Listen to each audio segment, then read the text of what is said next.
I am what you'd call a crypto addict. Before that, though, I was someone who enjoyed browsing the deep web. I wasn't really looking for anything in particular, just curious as to whether or not the stories I had heard were true. I never really found anything that creepy though, but it was my first encounter with Bitcoin. A few sites used it, and it was the first time I'd ever heard of the cryptocurrency. As such though, I had thought it was a scam or something shady at that point. This was back in the years 2012 to 2014, so as you can imagine, I'm really kicking myself for thinking that and not buying a few coins. My interest in the deep web waned over time, but around the year 2017, I began reading about cryptocurrency and that oh-so-shady thing Bitcoin on mainstream news outlets. That's when I made a deeper dive into the world of crypto. My goal at the beginning was to just earn enough money to pay off my student loans. Of course, nothing was ever that easy. I had made nearly every single mistake you could make while buying crypto. Once, I lost my seed phrase. I've sent crypto to the wrong wallet by mistake. I've FOMO'd and sold at a loss countless times. Twice I've been fooled by pump and dump schemes. Despite all of this, my net monetary change from buying into crypto has still been positive overall. That's mainly because I wisened up over the years and made the money back I lost, and then some. Of course, every time I hear about a random coin going up 20 times in price, I do wish I would have seen the opportunity. But I know most of those coins probably don't have much value or long-term prospects. I invest in safe projects, but of course, like almost anything else, I've been on the lookout for the next big thing. You know, the next big project that's going to the moon, so to speak. I got an email from an old acquaintance of mine. Let's call him Frank. Frank and I went back to the days when I scoured the deep web, and the two of us would often exchange information regarding anything interesting that we'd found.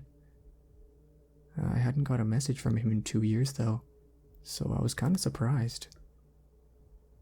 Hey, I know it's been a while, but I saw this weird thing and I think you'd want to check it out. I see from your profile that you've been in the crypto space for a while, right? What do you think about this?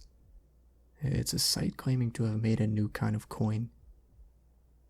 There was a link to a website. At first, I was really confused. This website was on the deep web, but according to this mail was regarding a new crypto coin. That made no sense. When you made a new coin, one of the first things you wanted to do was get as many people in on the project as possible. Making all information about your new coin exclusive to the deep web was a guarantee that it would probably never take off. Then again, maybe they were making some sort of super secure coin which the government couldn't trace, so they kept it on the down low. Regardless, I decided to check out the link. The website was honestly nothing to write home about. It was decently organized but was rather plain. It looked like a web page from 2007. This was definitely the wrong thing to do if you wanted people to be interested in what you were doing, or convincing them that you had a great new idea for something. There wasn't even too much information on the site about the coin itself, with most of it linking to a video they had made. There was a forum, but accessible only to members. Guessing there was nowhere else to go, I went ahead and clicked on the video. It showed a dark room with a desk right in the middle. Someone walked in wearing a white mask and a dark hoodie. As he spoke, his voice was distorted, so he was clearly using a filter of some sort. Greetings. Thank you for your interest in our new project, one by which we hope to revolutionize the very concept of cryptocurrency and blockchain technology. I have long since been a member of the crypto space, but I consider myself to be an environmentalist first. You must have already heard about the environmental impact that mining cryptocurrency has. Many people have spoken about that. As such, we wanted to look for a way to solve this problem. A solution quickly came to me, but it was a bit of an unorthodox one. You see, I am a man of many interests, and the occult was one of them. One thing I had always been told was that spirits, demons, what have you, they always know everything going on in the world. They don't follow the normal laws of physics either. It was at this point that I began frowning. What on earth was this? Was this guy really talking about ghosts and spirits in a crypto video? I thought that it might be possible to use this to our advantage. You see, a spirit can theoretically solve a problem in an instant. Time works different for them, and the best part is the environmental impact is nil. I was just about ready to turn this off at this point. What kept me going was a mild curiosity regarding where this guy was going. This had to be some sort of scam, right? But what was the scam? Was he going to ask for a donation first? Or was he just trying to install malware on my computer? I mean, he must have made this video for a reason, right? I just wanted to know what the scam was so I could tell Frank what it was. I searched around in many books on the occult until I came upon them.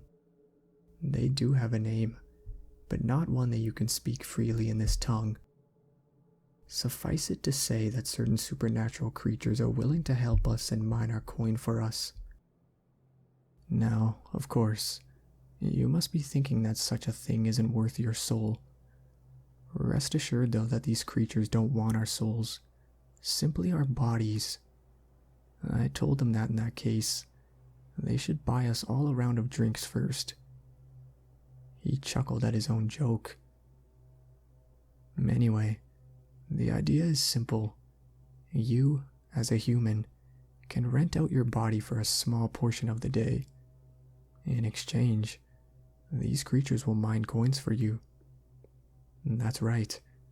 I managed to connect the spirit realm with the internet so that they can mine cryptocurrency for us.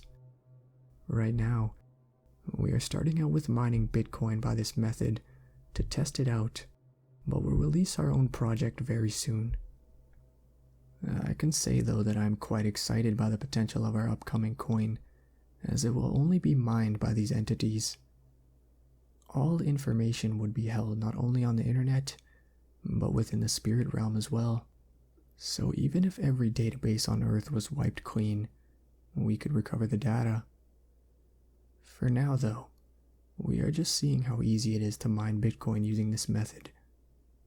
If you're interested in renting out yourself, you can go ahead and sign the contract given on our site. If you're interested in simply buying some of our own coins when our new project will be released by conventional methods, please stay tuned for further updates. Thank you. The video ended at that and I was left confused. Making this all would have taken some cash and some time, so was it really all just a hoax? How were they planning on making money out of this? With no further information available, I checked out their forums, but that was only open to people who had signed their contract for now. I took a look at this contract. It was needlessly long and annoyed me because I knew there was no way that a site like this could ever take anyone to court if the contract was violated. So what was the point? The gist of the whole thing was that you would agree to rent out your body for a time ranging from 1 to 10 hours a day. In exchange, you would get a set amount of Bitcoin per day, with it increasing depending on how long you rented yourself out. Let's say you got X amount for an hour, then you get 20 times X for 10 hours. Clearly, it was designed for people to choose the maximum amount of time possible. Frustrated, I put down my selection as 1 hour and hit accept. A message popped up. This contract will be valid for 1 year and cannot be cancelled before then. Are you sure you want to accept? I scoffed at the idea of them trying to enforce this contract and hit the accept button. A congratulatory message popped up, as well as an address to a wallet I could unlock. Disappointed, I browsed the site a bit more and saw nothing to explain what it really was. I could only chalk this all up to be a very elaborate hoax. The next day I went about my day as usual, when something odd happened as I left my driveway. I found myself in my office an instant later. If I had been paying a bit more attention at the time, I would have noticed that I had lost exactly 1 hour. But I wasn't. I had zoned out while driving to work occasionally, but not when I was entering the building. I chalked it up to me just having a long daydream though. Things didn't worry me. Not yet, at least. Something similar happened the next day, though I had some trouble noticing this as it happened when I was chilling around at home, and I just thought I'd lost track of time as the sky suddenly became a lot darker. The third day, though, it happened at work. I was in a meeting and then it was over and I was at my desk. On one hand, I was happy to be able to skip that meeting, but also I knew I was losing my mind. The MRIs all came back normal, and the doctors thought I had dissociative identity disorder, when a month later, I found myself in my house with some jewelry I had no recollection of getting. I learned the next day that one of my neighbors had been mugged, but didn't know who it was. That day, I suddenly found myself in a park with a shard of glass on my shoulder. I learned that someone had smashed another neighbor's car. Fed up with this, I installed cameras around the house to watch me, and that night, I saw myself leave the house and come back later with some cash. Cash I must have stolen. Yeah, I learned someone's house had been broken into the day after that. I finally put 2 and 2 together and went back to the website.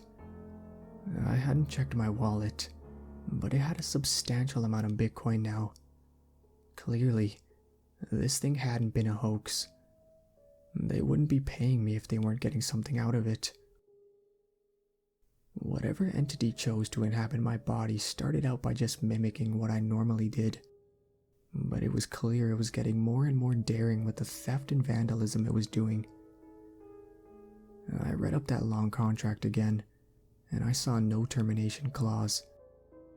I can't exactly communicate with this thing that takes control of me, and even if I could, I have a feeling that it doesn't want to leave.